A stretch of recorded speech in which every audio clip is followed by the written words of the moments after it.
Hello and welcome to the Monday Futures Market Outlook for November 19th, 2012. This is Patrick Ceresna.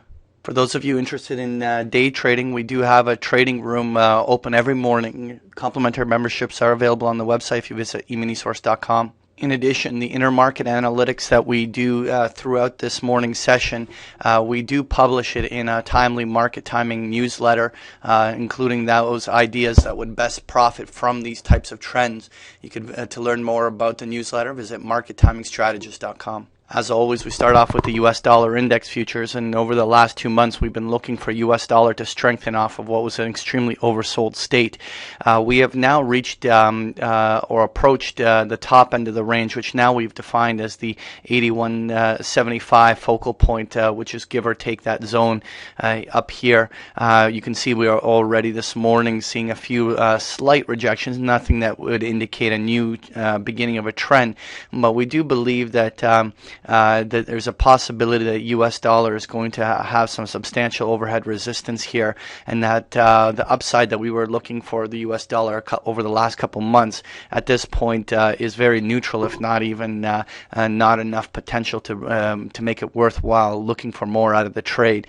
At this stage, while we don't want to become outright bearish to U.S. dollar, we do think that this could be where overhead resistance comes, and if it does reverse, it certainly will act as a stimulus for putting in a stock market bottom.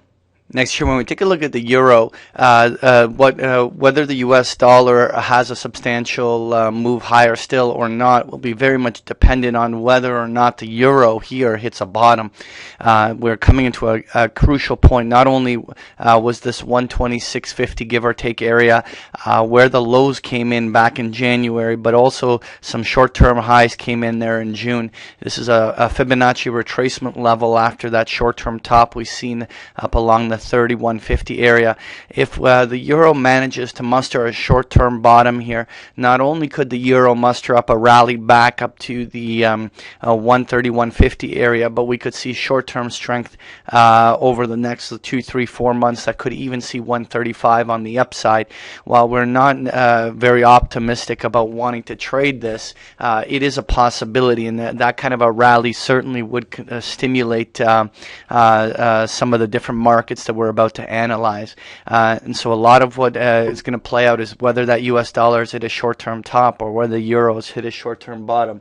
These will be key themes of our bigger picture outlook over the next couple months. Next year, I want to take a look at the 30-year Treasury bond, and we've seen a substantial rally in the last month on the upside, but we're now approaching some key overhead resistance levels. And while we certainly don't want to suggest that it's a certainty that there's going to be a retracement off of this, but if there was, if that overhead resistance here acted like the top end of the range and it sold off to the bottom end of the range, that would act as fuel for allowing commodities and the stock market to move higher. While it's very early to even imply anything, because if suddenly we find Treasury bonds breaking to all-time new highs, the trend can just continue. And so we are just going to be looking at this very neutrally and looking to see whether or not these Treasury bonds fail at this overhead resistance. Next year, I want to take a look at copper, and whether copper here rallies or not is again very much dependent on all of those inner markets we were talking about on the currency and bond front. Really, at this stage, if a short-term low is in on copper here, and this entire pullback was just a very deep retracement, then there could actually be buy signals in copper coming in here right off this very level. And while I don't, again, one day reversal back up does not make a new trend, this would be a very logical place from which a new rally could begin, and therefore we give it that much more relevance to see whether or not the price action follows through. So watch it here. This could be the buying opportunity on copper. Similarly to copper, when we take a look at crude oil, we've also had a very deep pullback, which we now have adjusted the focal point to this $85 level. We've now seen about a month of consolidation at there, and every time oil's tried to sell, the buyers would support the price down at this level. We were concerned that there would be the room for crude oil to weaken all the way back down to the 80 and 79 levels down below, but there is a possibility that the lows of crude oil are in. when, just like copper, we don't want to be too ambitious to call a bottom just because we've seen a couple up days. This is a very logical place from which crude oil to make a bottom, so that it's very relevant if we can see momentum break here on the upside. If we see price action particularly strengthen to $90 or higher and hold up there without immediately reversing within a day, that would be very constructive in starting to build a case that crude oil has bottomed and reversed. Next year, I want to take a look at gold, and when we take a look, we were suggesting that the bottoms of gold would come in around the 1650 to 1700 area. While we have had about a week of pullbacks to retest that zone, overall gold has done a very good job holding in. We were suggesting that as long as oil selling is contained, above 1700, that it would be very constructive. But even if we still yet seen one more retest of that low, or even a temporary lower low that immediately reverse back up, we would still be suggesting that this is a level to accumulate gold, and we are buyers of gold here. Finally, I want to take a look at the S&P 500, and in this market here, we've been looking for where the lows would come in, and we marked off in that blue box that 1340 to 1380 area, which is the home of some of the retracement zones from which we were looking to see the S&P hold during one of these moves. At this juncture, that we've now had two very positive reversal candles coming in here off of a test of 1340.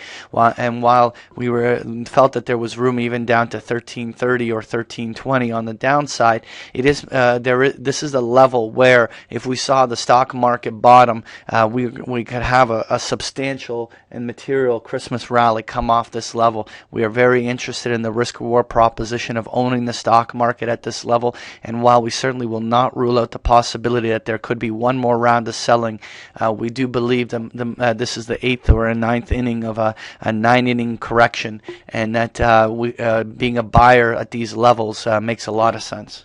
Just to review our key intermarket observations, we don't want to rush off to make the risk-reward proposition of the U.S. dollar poor, but we certainly are not ambitious to own it at this point. When we look at commodities, we now actually changed from average to good, so this is our increase. We do believe that while there's always the possibility that commodities can still do a little bit more selling, at this point the correction we've seen over the last 2-3 months in these commodities makes many of them cheap. And we think that owning them here makes sense. Because bonds are approaching those previous highs, we think that the risk-reward proposition is poor, and we may reevaluate things if a whole new up leg in the bond market begins. But at this juncture, we're going to stick with our recognizing the overhead resistance that lies right up here. We've now changed global stocks to good as well as U.S. stocks. We do believe at this point that owning stocks or equities after the last month or two of correcting makes a lot of sense, and we think that this is a level from which, even though there's always risk, the potential returns that we have there for us, if for the risk we have to take, makes a lot of sense, and we are buyers of the market here. That was your Monday Futures Market Outlook. Thank you for joining me.